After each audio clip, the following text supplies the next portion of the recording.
This is the Shaver Prep Football Podcast, episode 34, season 2, presented by Aquarius Home Services and brought to you by True Stone Financial, 612 Quarterbacks, and powered by 10K Construction.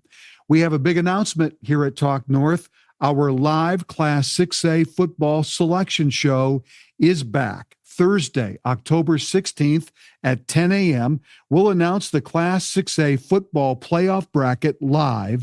4 coaches will join me in studio to break it all down. That's Thursday, October 16th at 10 a.m., and you can find us on YouTube at Shavers Prep Football Podcast. I was in Uppsala Friday afternoon for a high school football game between the Uppsala-Swanville Patriots and Maple Lake. They played at 2 o'clock, and fans lined the field sitting in lawn chairs. It was great. One player stood out, number 14 for Uppsala-Swanville, Brody Kircher. I saw him make a number of great catches, like this interception. The senior's an outstanding player on a very good Class 1A football team. The game belonged to Uppsala-Swanville, and Brody's touchdown catch late in the first half basically put the game away. 52-8 was the final score on a very warm October afternoon. So week 6 is in the books for Minnesota high school football, and now the crazy part begins. Games this week on Thursday, October 9th and Friday, October 10th. And then Wednesday, October 15th is the final night of the regular season. Of course, that's MEA Wednesday. Then the playoffs begin. Tuesday, October 21st, then Friday for Class 6A, and then Saturday, October 25th. And away we go. It's a crazy month of high school football in Minnesota. Our Talk North Walk the Talk winner this week is Carson Heimer of Byron. The star two-way player rushed 35 times for 261 yards and 3 touchdowns. And on defense, he made 17 tackles and added an interception in a big 34-20 victory over Carson Manorville. Well, congratulations to Carson. He had such a big night on Friday night in a rivalry game against Carson Manorville. 35 carries, 261 yards, 3 touchdowns. But your coach talked to me on Strip Varsity Live on Friday night how your defense was the difference in the football game. Just talk about, first of all, playing against Carson, what that means to Byron. And second of all, talk a little bit about your football game on Friday. You know, playing against Byron, it's always a fun one, always a great matchup. The community loves it, as you can see, looking out at the crowd. For us, it's just they're a good opponent every year. You know, they're a conference team. They know what we do. We know what they do. So then it just comes down to a little bit of who wants it more. Do you get tired? You must have been on the field the entire football game. Yeah, I definitely get it gets rough at some points. I'm just gasping for air, but you know, you got to do what you got to do. So do you like one over the other? Are you more of an offensive player or a defensive player? What do you prefer?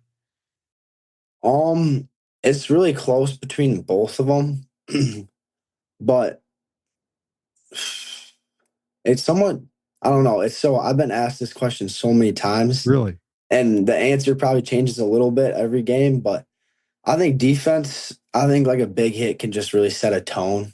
And I've just got to go defense this time, but that changes a lot. So when you go to college next year and you play at Mankato State, are you going to play offense or defense? Where are they going to put you? They're planning on putting me in the nickel spot, so I'll be playing defense there. So I'm really looking forward to that. So this might be your last go around to carry the football. Yeah, it might be. They've mentioned a few things about running back, but I think I'm at nickel over there. So tell me a little bit about your offensive line, because these guys must be doing a great job for you. You carry the ball 35 times. You get 261 yards. You're among the top 5 rushers in the state. Here's your chance to laud your O-line. Give them some love on this interview. I just love them. They're all great. Name them for me, Carson. Give them some love. So we got Hayden Landswork, Elijah Saker, Charlie Jones, Um, oh, this is bad. Mason Edwards, and then we got Carter Meinke. And so Have you been playing 5 with and these guys for a long time? Have you all been together for a long time? yeah, I mean, all of them are seniors except for Mason. And so tons of experience. Mason's a junior as well.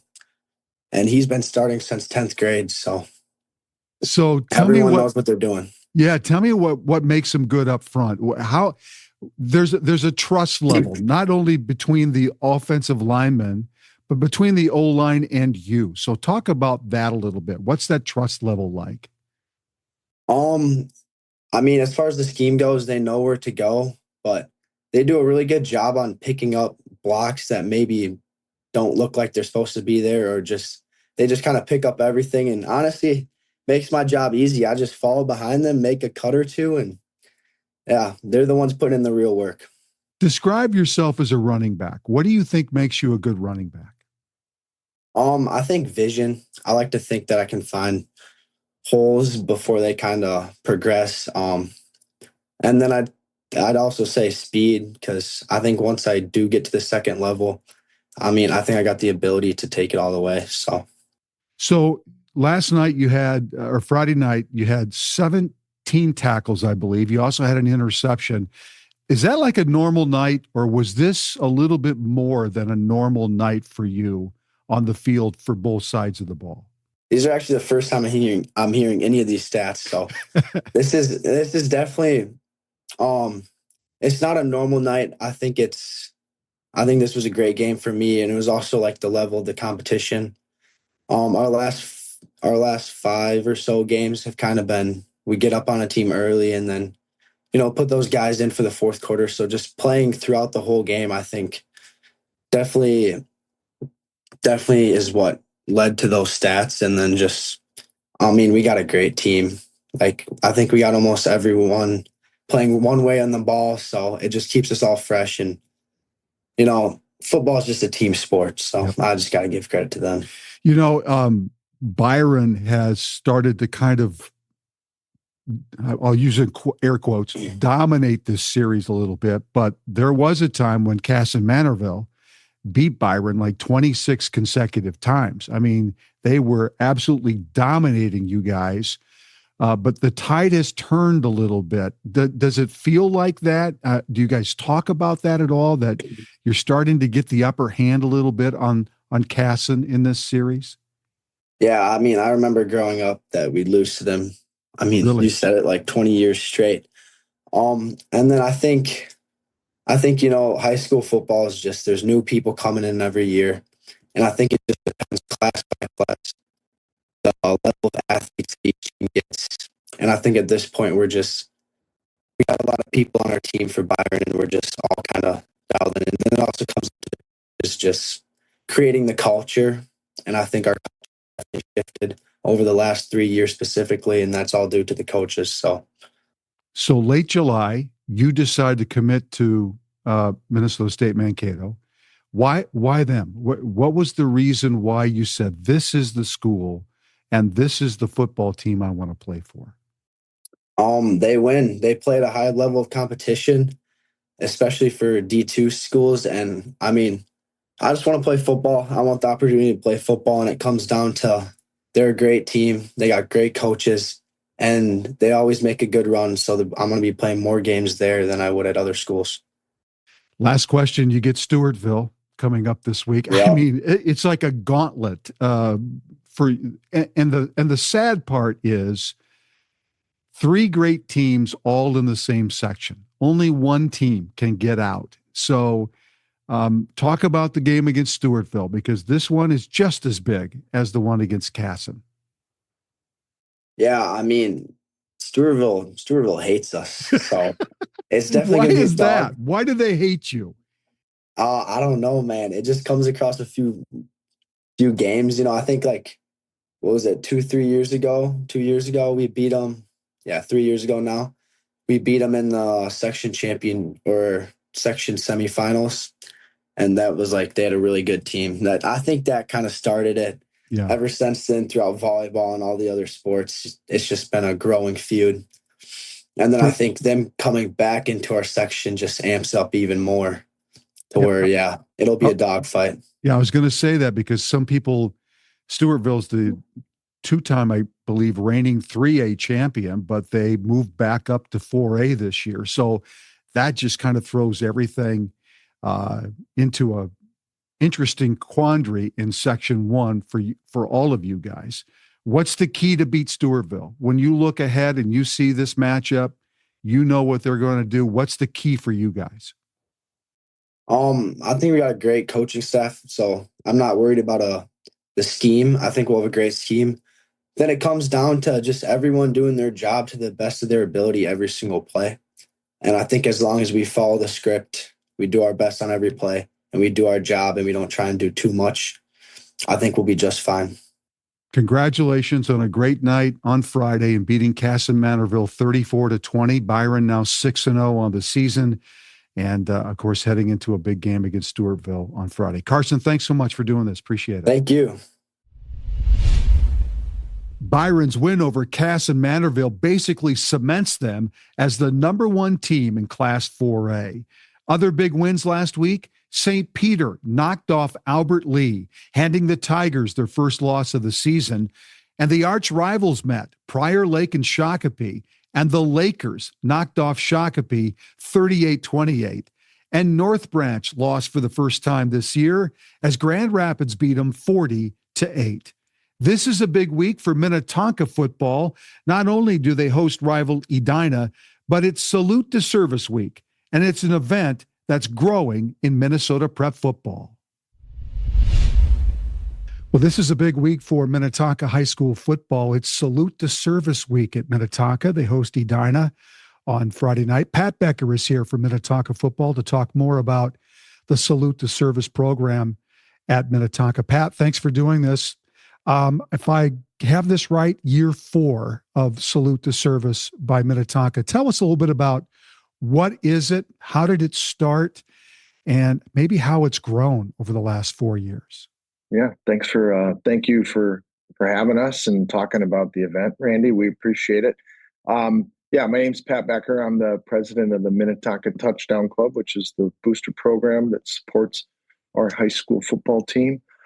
Back in 2022, we had an idea. We were looking for ways to help better serve our community as part of the booster and the football program. And we thought, wow, what a great thing to do to honor our service veterans. We had seen so much of that happen, in the NFL and with the Gophers in college football. We thought, what a great thing to do to honor our veterans across the world and in our community. And so we put together a program that we thought was going to be representative of Minnetonka and that would support our veterans. So we started out with looking towards our community to find people within our community and even within our football program who had served in the armed forces.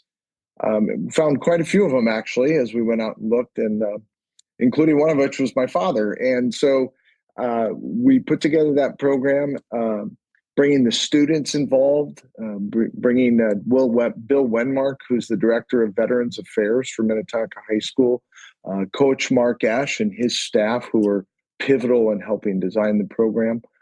We start out with a program pregame where we read off a speech to our fans and our friends honoring veterans who've served all across the world.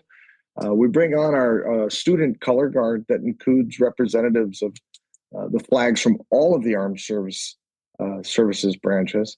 We went out and bought a 30 by 50 flag to bring out in the field and during the beginning of our program. And we actually use students, whether it be members of the cheer team, the football team, or members of our student government to come out. We need about 20 plus of them to hold this flag. That's awesome. It's pretty cool.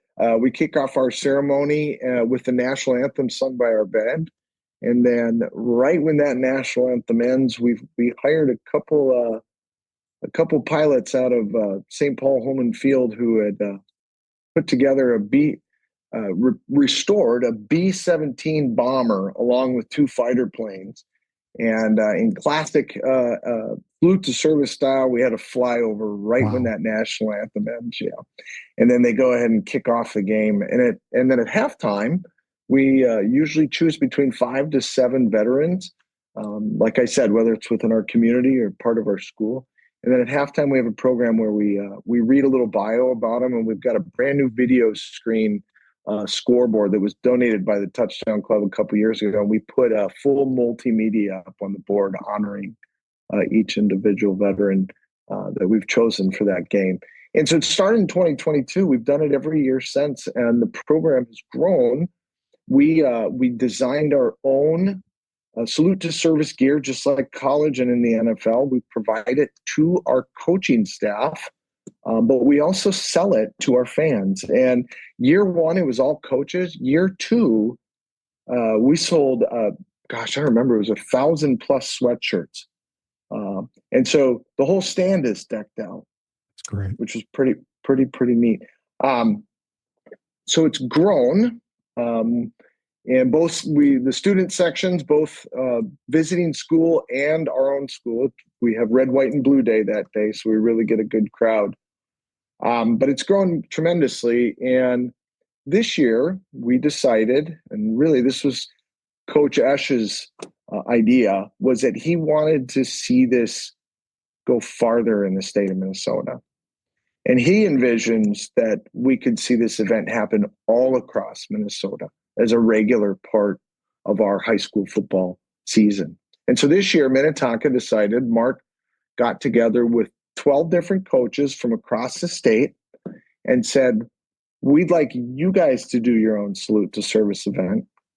And Minnetonka is going to help you kick it off by designing and donating the sweatshirts and the sideline gear that your staff is going to use. And so we did that this year. And so now we've got 12 salute to service games being kicked off in Minnesota in around that October timeframe. It'll be, some of them might be a little before, but we tried to get them all around that same, the date that we're going to be playing. And those schools include Moorhead, Caledonia, which is Mark Esch's home, where he's from, Mankato West, where he was won a couple state titles, Prior Lake, Lakeville, Wayzata, Edina, Shakopee, Maple Grove, and Mounds View are all doing it this year with the help of Minnetonka football. And it's our goal that as we keep growing this, that everybody can get the opportunity to do this and honor our veterans and make that part of our Minnesota football.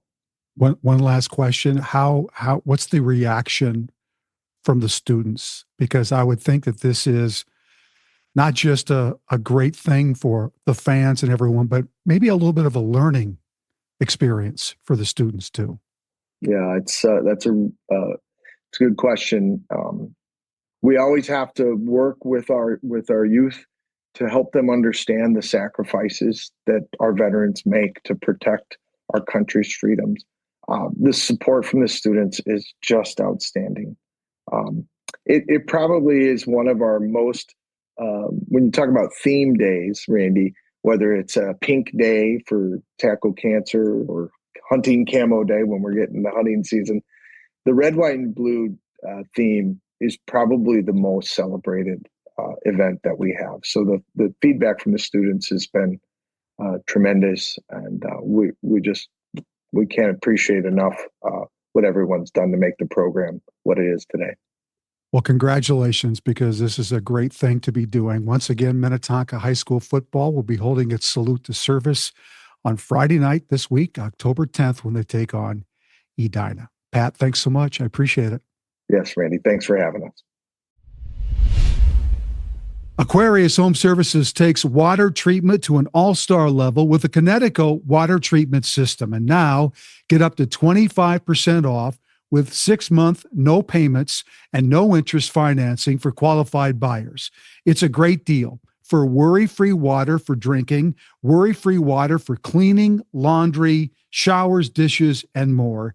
And all of this with on-demand efficiency that uses zero electricity. Trust me, it is life-changing. Find out more at AquariusHomeservices.com. Aquarius, earning the right to be recommended. 10K Construction is your one stop for all your general contracting needs, whether interior, exterior, residential, commercial, or multifamily properties. They build relationships with their clients, and that's how they've grown their business through referrals. Plus, they are teaming up with LP SmartSide to become Minnesota's premier siding installer. And they're also partnering with IKO Shingles as well. They've got the best of the best to do the job right. 10K Construction covers both Minnesota and Wisconsin. Now, the rumor is they charge a little extra because it's Packer land. I'm not sure about that, but what I am sure about, 10K Construction is the company you want handling all of your general contracting needs. Go to 10kconstruction.com for details. All right, the year was 2009, and the linebacking core at Wayzata was Grant Olson and A.J. Tarpley. And according to Matt Lombardi, that's the best linebacking duo he's ever seen, coached, whatever. And I guess I can't argue. I've looked at my all-Metro teams from the last 40 years, and Grant, I have to say, that group, you two guys, part of Wayzata's linebacker, the run of linebackers, you guys were kind of at the tail end of that great run. What do you remember from that year, 2009, and you guys tearing it up? Yeah. Man, I remember we were replacing a lot of seniors from the year before. I remember playing some really good ball games. We played some really good teams that year. I remember we played a really good Eden Prairie team. We played some good Minnetonka teams. We played them twice. I remember the state of Minnesota had a lot of talent that year. You know, we were in one heck of a recruiting class. You had, I think, one of the top recruits in the entire country, Chantrell Henderson. Yep. Bo Allen ended up having a great NFL career with the Eagles. So there was a lot of really good talent. So I remember that. And then also just, you know, the fun memories with your friends at fall camp and whatnot, and just playing some awesome games. So anyway, yeah, it was a very special time. And I look back very fondly on all those memories. Grant Olson right now is the defensive coordinator, has been at North Dakota State University, which obviously has had tremendous success. Let's talk about that lineage of linebackers, though. Let's see. James Laurinaitis, 2004. Not bad, right? Tommy Becker, 2005. Yep. Jeff Schutte, 2007. And then you and AJ come along in 2008 and 2009. Yep. The path was created for you before you got there in that linebacker lineage, right? Yeah. Well, you know, I think it's one of those that in what I've learned, and just even watching it now as a coach, I understand is that in the state of Minnesota, if you want to win a state title and you want to be a really good team, you have to run the football and you have to stop the run, especially in the cold weather game. So I'll give all of our coaches at Wayzata during those years a lot of credit. They built the team. You know, give Brad Anderson credit, obviously, as the head coach, and Lombo ran great defenses there. But give those guys all the credit for saying we're going to run the ball and we're going to put our best players in positions to be successful stopping the run on defense. And yeah, I remember being a kid. I remember being in middle school, going to games and being in the student section and watching Laurinaitis and Becker and all those great players. Shoot, I remember Marion Barber. I remember watching Marion Barber against Joe Mauer way back when. You know, that's still a fond memory of mine. So anyway, yeah, it was a lot of fun going to those games, and it's certainly always easy to be somebody coming along behind. I think, you know, when a James Laurinaitis kind of sets the tone and sets the standard for every kid coming behind, dreaming of going and playing in the Big Ten. That's pretty darn special. So yeah, those older guys certainly paved the way and made AJ and I's careers a lot just easier to have. So I talked to Lombo and I said, "Tell me about Grant Olson." And he said, he just starts laughing. He says, "That guy studied more film than I did." He said, "You would walk in on a Monday and tell Matt what the game plan should be." Are you kidding? I mean, how does that happen for a 17, 18-year-old to soak up football and take it that? I mean, you really studied the game. Mm-hmm. Yes. Well, there's probably a multitude of factors. Number one, I remember being a young kid and when we grew up big Gopher fans, Vikings fans, Timberwolves fans, and all those things. And my dad, my dad was an engineer, so he definitely saw the game extremely well, just from an X's and O's standpoint, and not just football, a lot of sports. But he would talk about just even in basketball. Hey, do you see how this guy, by making the extra pass, opened it up for his teammate?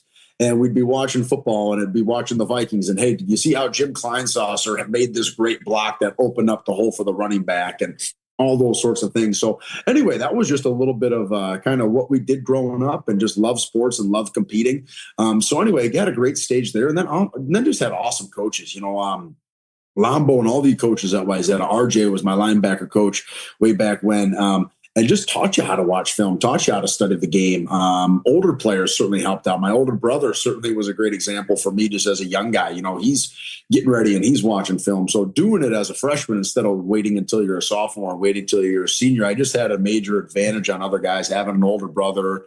So anyway, there's a lot of factors right there, but I would give all those people credit for helping to teach me how to be a really good student of the game. So now that you're a football coach at a very successful program and you're out recruiting, do you look for the Grant Olson guy, the guy that, no, I'm serious, the guy that loves football, loves the grind, loves the little things that you loved as a player? Yes, absolutely. And it's one of those, I think you always got to be careful as a coach of just, sometimes you get better than what you think you were. So I always want to maintain a tremendous amount of humility and just say, you know what, I was not a perfect player. I missed plenty of tackles and on down the line. So anyway, so I think that's always key. But there's a certain element of just what is successful at NDSU. And I certainly had a lot of those traits. So we're looking for those. But right now I got a senior linebacker from St. Louis, Logan Kopp, that just watching him play. Like, I love telling this story that I remember watching his highlights and then watching game film.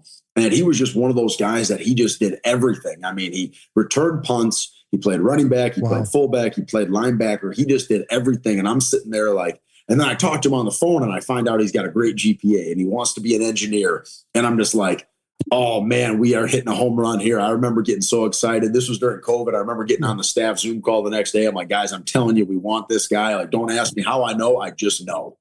And he's had just an amazing career. And he's a fantastic player. And a little bit before that, James Kaiser from St. Cloud Tech, same kind of incredible athlete. Just everything he picks up, he's good at. We could hand him a tennis racket and he'd be in Wimbledon in 3 years kind of a guy. Just such a great athlete. But he was an engineer as well. So anyway, so you find those guys that are just great football players. They play a wide variety of positions in sports. And on top of it, they're really high academic. And man, you just know they're going to have great careers at NDSU. So if I can find guys like that, we're going to go get them and we're going to convince them to be Bison for sure. So I'm going to throw this little stat out here that Lambo told me about. 2-year period, Wayzata defense, 2008, 2009, 2 years. Your opponents had 247 offensive possessions. The defense gave up 11 touchdowns. Think about that. 247 possessions and 11 touchdowns. You'd take that any day, would you not? I would love that. That's Absolutely. amazing. That's pretty impressive and ridiculous. And I'm sure, there's always going to come around great teams and dominant teams and whatnot. And we got a chance to be a part of one. But man, if you did that in college football, I mean, you'd be the next head coach in the NFL, I would think, in a hurry. That's pretty unheard of for sure. So you're looking at, as you look at linebackers and high school players and coaches and fans watch this podcast. Yeah. If you're coaching a high school linebacker today, as you coach your college guys, what are the things you stress? What do you tell these linebackers to help them get better and not just work hard and that? What are some of the key things that are important to you that will make them a better player? Yeah. Oh, great question. I think the first thing to me, without a doubt, and certainly every high school player listening to this needs to do what their high school coaches tell them to do. But I'm a firm believer. I see the biggest problem with high school linebackers is they're looking in the backfield, they're watching the quarterback and the running back, and they're not reading keys. They need to be reading offensive linemen, tight ends, fullbacks. That's what's going to tell you where the play is going. So if you as a young player can learn where to put your eyes, you are going to have a lot of success, and you're going to pass up people that might be more talented than you because you play so much faster. You know, you might run a 5 flat, but if you play at a 4-4 because you read your keys properly, you'll be a great football player. So that's the first thing, is just where you put your eyes. Get that right, you're going to be okay. And I think a big part of that is also, again, how to study film. Don't watch the quarterback. Everybody that watches the Vikings and the Gophers watches the quarterback. Watch the old lineman. Watch the fullbacks. That'll help you become a student of the game. So that'd be number one for me for sure. And then I think the next thing after that, I would say is tackling fundamentals. Yep. I think that the most important skill that every defensive player should have is tackling. You know, I know we talk about it just this last year that we might not lead the country in sacks. We might not have the best corner or lead the country in interceptions. But if we are the best tackling team in the country, we will win another national championship. So that's what we're going to hang our hat on. And I would encourage any high school defensive player listening to this, wondering what he should do, go work on tackling. And if you're in the offseason and you're not playing a winter sport, you get your butt on the wrestling team and get better at tackling, you will notice huge dividends paying off. Well, I appreciate you doing this. You had such great success. And it was so much fun to talk to Matt Lombardi, because as soon as I said your name, he Matt, he can go on for, with story after story. But that's the impact that you had, at Wayzata and had on so many. Thanks for doing this. Good luck this year. Absolutely. Thanks, Randy. I appreciate it. I just wanted to compliment you as well, man. I mean, you've been putting, so many young men in such an awesome spotlight, and you're so humble in the way that you've done it. I mean, shoot, I remember being in elementary school watching prep sports way back in the day. So anyway, I don't mean to make you sound old. That's not my intent. But man, you've just been doing an amazing job for so many years. And it's funny, even today, I'm at my mom's lake place, and I mentioned that I'm doing this, and she got all just a big smile on her face. He goes, "Oh, fantastic. I love you still doing stuff." So anyway, we appreciate you a ton. I appreciate that. Good to talk to you. You too. Thanks, Randy. This episode is brought to you by 612 Quarterbacks, Minnesota's premier quarterback development program. At 612 Qs, they're committed to creating a high-quality quarterback development program, both affordable and accessible. Their training goes beyond the basics, not only focusing on proper throwing mechanics and footwork, but also building strong football IQ, leadership, and resilience. Their mission is to educate, inspire, and challenge athletes to raise their standards on the field and in life. Through training and mentorship, they're building more than quarterbacks. They're building a community rooted in growth, accountability, and shared success. Learn more today at 612quarterbacks.com. These days, you can get a checking account, a credit card, or a mortgage just about anywhere. But what you can't always find is the personal touch of a neighborhood credit union like Truestone Financial. I've known the folks at Truestone for many years. They put people first. They take time with you, they get to know you, and they use their expertise to connect with the services that help achieve your financial well-being. Truestone is a not-for-profit financial institution owned by the very people they serve, and they're in your neighborhood. Visit truestone.org and get to know them. They can't wait to meet you. Truestone is an equal housing opportunity lender. Our Talk North games of the week in Class 2A, a monster matchup in Greater Minnesota. Staples, the undefeated Cardinals, taking on unbeaten Pillager on Friday night. And in the Metro, a big game in St. Paul as the undefeated Matamidi Zephyrs take on upstart Cretin-Derham Hall at the University of St. Thomas on Friday. The Shaver Prep Football Podcast drops every Monday, and you can catch us on YouTube and where podcasts can be found. My thanks to producer Alex Haugen and the great folks here at Talk North. Thanks for watching and listening, and we'll see you next week.